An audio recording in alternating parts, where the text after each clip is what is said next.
Question number 1 है list the outcomes you can see in these experiments. आपको experiments में outcomes बताने हैं। फर्स्ट है स्पिनिंग अ व्हील। ये आपको व्हील दिखाई दे रहा है, इसके अंदर 5 पोर्शन है ए डी सी और बी। इस व्हील के 5 पोर्शन किए गए हैं। जब इस व्हील को हम घुमाएंगे तो ये जो एरो है, ये जो तीर है, किसी एक नंबर पे आके रुक जाएगा। यानी जब ये व्हील घूमना बंद हो जाएगा तो ये एरो किसी ना किसी एक डिजिट के ऊपर आके रुक जाएगा। तो वो क्या क्या हो सकते हैं, देखिए यहाँ पे लिखा हुआ है ए, बी, सी और डी। ये ए 2 बार लिखा हुआ है ना, तो ये ए ही है। तो जब भी हम इसको घुमाएंगे और ये रुकेगा, तो रुकेगा किसके ऊपर रुक सकता है? ए के ऊपर रुक सकता है, या बी के ऊपर रुक सकता है, या सी के ऊपर रुक सकता है, या डी के ऊपर रुक सकता है, या इस वाले ए के ऊपर रुक सकता है। तो इन दोनों ए में से किसी के ऊपर भी ये रुकेगा तो वो तो ए ही माना जाएगा। तो इसके जो आउटकम्स होंगे वो होंगे आपके ए, या तो ए के ऊपर तीर रुक जाएगा, या फिर बी के ऊपर रुक जाएगा, या फिर सी के ऊपर रुक जाएगा, या फिर डी के ऊपर रुक जाएगा। तो इन्हें हम आउटकम्स बोलते हैं, यानी कि रिजल्ट क्या आएगा। ठीक है, बी पार्ट में है टॉसिंग 2 कॉइन्स टुगेदर। 2 सिक्कों को एक साथ अगर हम उछालेंगे तो क्या क्या आ सकता है। अब देखिए, सिक्का तो आपने देखा होगा, सिक्के में क्या होता है, सिक्के में यहाँ पे जैसे यहाँ 1 लिखा होता है, और दूसरी तरफ सिक्के के 2 ही तो पहलू होते हैं, 2 ही साइड होती है। दूसरी तरफ यहाँ पे ये एम्बलम बना होता है हमारे इंडिया का। तो इसे तो बोलते हैं हम हेड और इसे बोलते हैं हम टेल। तो हेड और टेल होते हैं सिक्के के अंदर। अगर 2 सिक्कों को हम उछालते हैं, फॉर एग्जांपल मैं 2 सिक्के अलग अलग बना देता हूं, ये कॉइन 1 है और ये कॉइन 2 है। तो 2 सिक्कों के ऊपर क्या क्या चीज आ सकती है, देखिए पहले सिक्के के ऊपर और दूसरे सिक्के के ऊपर, दोनों सिक्कों को एक साथ उछाला तो ये हो सकता है कि दोनों के ऊपर हेड आ जाए, या ये हो सकता है कि दोनों सिक्कों के ऊपर टेल आ जाए, या ये हो सकता है कि पहले सिक्के के ऊपर तो हेड आ जाए और दूसरे के ऊपर टेल आ जाए, या ये हो सकता है कि पहले कॉइन के ऊपर टेल आ जाए और दूसरे के ऊपर हेड आ जाए। अब इनसे अलग कुछ आ सकता है? इनसे अलग कुछ भी नहीं आ सकता।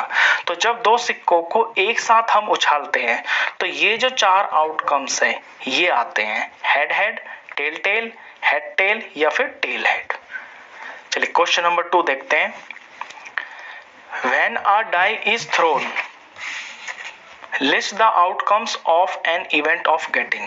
डाई होती है गोटी। गोटी आपने सबने देखी होगी, जो हम लूडो खेलते हैं, तो गोटी के ऊपर जो है 1 से लेके 6 तक काउंटिंग लिखी होती है, 1 2 3 4 5 6। गोटी क्यूब होती है ना, डाई जो होती है क्यूब के 6 फेसेस होते हैं और हर फेस के ऊपर नंबर लिखा होता है, ये 1 2 3 4 5 6। अगर हम उसे उछालते हैं तो उछालने पर सिर्फ एक नंबर आता है, वो 1 भी हो सकता है, 2 3 4 5 6, वो कुछ भी हो सकता है। अब ये कहता है कि आउटकम बताइए इवेंट का। फर्स्ट पार्ट में है अ प्राइम नंबर, कि हम डाई को उछालें और उसके ऊपर कोई प्राइम नंबर आ जाए। तो 1 से लेके 6 तक ये जो नंबर होते हैं, इनमें प्राइम नंबर कौन होते हैं? प्राइम नंबर वो होता है जो सिर्फ अपने टेबल में आता है, जो किसी और के टेबल में नहीं आता। तो 1 तो प्राइम नंबर नहीं होता है, ना तो 1 प्राइम नंबर होता है और ना ही 1 कंपोजिट नंबर होता है। तो 2 प्राइम नंबर होता है, 3 प्राइम नंबर होता है, 4 नहीं होता क्योंकि 4 अपने टेबल में भी आता है और 2 के में भी आता है। फिर 5 प्राइम नंबर होता है, 6 प्राइम नंबर नहीं होता क्योंकि 6 2 के टेबल में भी आता है, 3 के टेबल में भी आता है और खुद के टेबल में भी आता है। तो प्राइम नंबर वो होते हैं जो सिर्फ अपने ही टेबल में आते हैं, और 1 ना कंपोजिट नंबर होता है और ना प्राइम नंबर होता है। तो प्राइम नंबर्स आने के इसमें जो चांसेस हैं वो ये हैं, 2 आएगा तो आपका प्राइम नंबर बोला जाएगा, 3 आएगा तो प्राइम नंबर बोला जाएगा, और अगर 5 आएगा तो प्राइम नंबर बोला जाएगा। इसी का सेकंड पार्ट है B part, not a prime number, कि प्राइम नंबर ना हो। तो इसमें जो प्राइम नंबर नहीं, जो ना है, 1 से 6 तक जो नंबर्स प्राइम नहीं है वही हमारे इसके आउटकम होंगे। तो इनको छोड़ के जो बाकी हैं वो सारे इसके आंसर हैं। तो 1 एक प्राइम नंबर नहीं है, 4 एक प्राइम नंबर नहीं है और 6 एक प्राइम नंबर नहीं है। तो ये वो आउटकम्स हैं जो कि प्राइम नंबर्स नहीं है। इसी का सेकंड पार्ट है।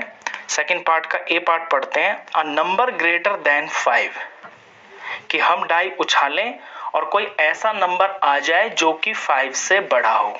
और 5 से बड़ा यहाँ पे क्या है, आपके डाई के अंदर 5 से बड़ा तो एक ही नंबर है, कौन है वो, 6 है। तो इसका आंसर होगा 6। इसका बी पार्ट है। A number not greater than 5, एक ऐसा नंबर आ जाए डाई को उछालने पर जो कि 5 से बड़ा ना हो।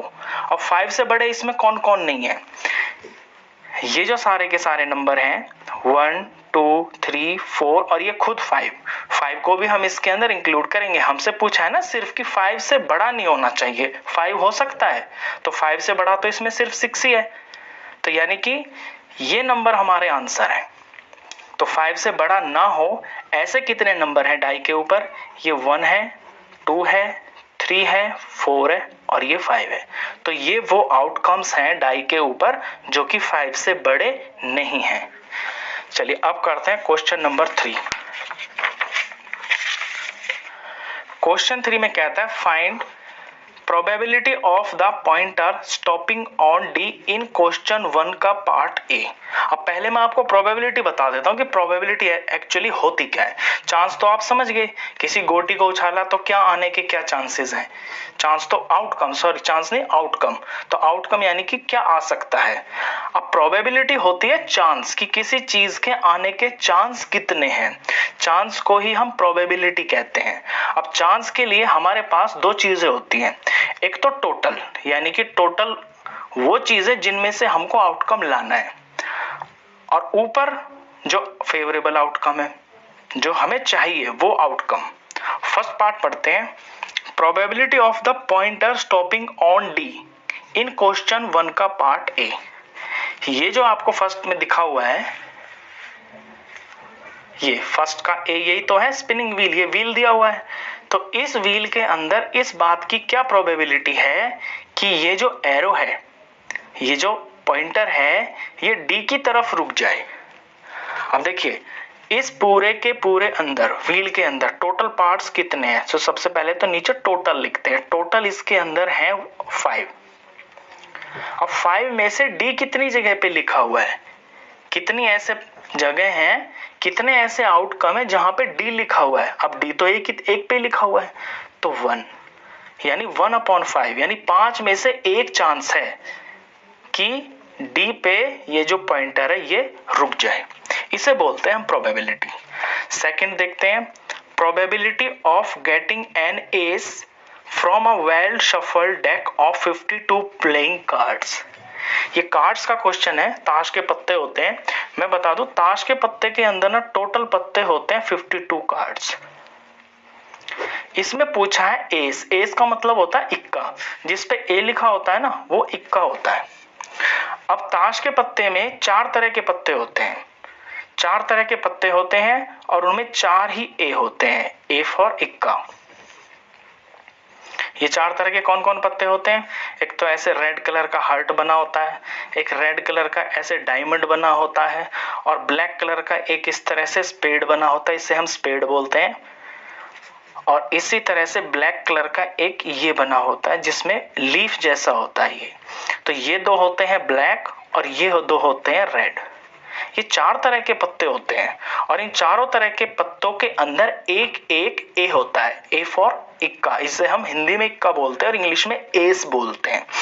तो अगर हम 52 पत्तों की गड्डी को अच्छी तरह से फेंटे और उसमें से ए निकालने की प्रोबेबिलिटी यानी कि चांस कितना होगा, तो चांस कितने होंगे, 4 ही तो चांस होंगे क्योंकि 4 इक्के हैं उसके अंदर। तो नीचे तो लिखेंगे हम टोटल, टोटल यानी कि पूरे पत्ते कितने हैं 52, और उसमें एस कितने हैं, उसमें एस 4 है, तो 4/52 प्रोबेबिलिटी हो जाती है। इसको हम आगे सिंप्लीफाई भी करेंगे तो ये कट जाएगा, 4 1s are 4 और ये जो 52 है ये 13 पे आ जाएगा। ये लोएस्ट टर्म होती है, प्रोबेबिलिटी हमेशा लोएस्ट टर्म में निकालते हैं अगर वो सॉल्व हो रही है आगे तो। चलिए सी में क्या कहता है, probability of getting a red apple, see figure below. तो नीचे एक फिगर दे रखी है उसको देखना है। ये देखिए फिगर, इसके अंदर कहता है कि रेड एप्पल की क्या प्रोबेबिलिटी है। ये एप्पल्स बने हुए हैं, यहाँ पे जो आर है उसका मतलब रेड है, जी फॉर ग्रीन होगा। तो रेड एप्पल गिनते हैं, इसके अंदर कितने हैं, 1 2 3 4, 4 एप्पल हैं जो कि रेड है, और टोटल एप्पल कितने हैं, 1 2 3 4 5 6 7।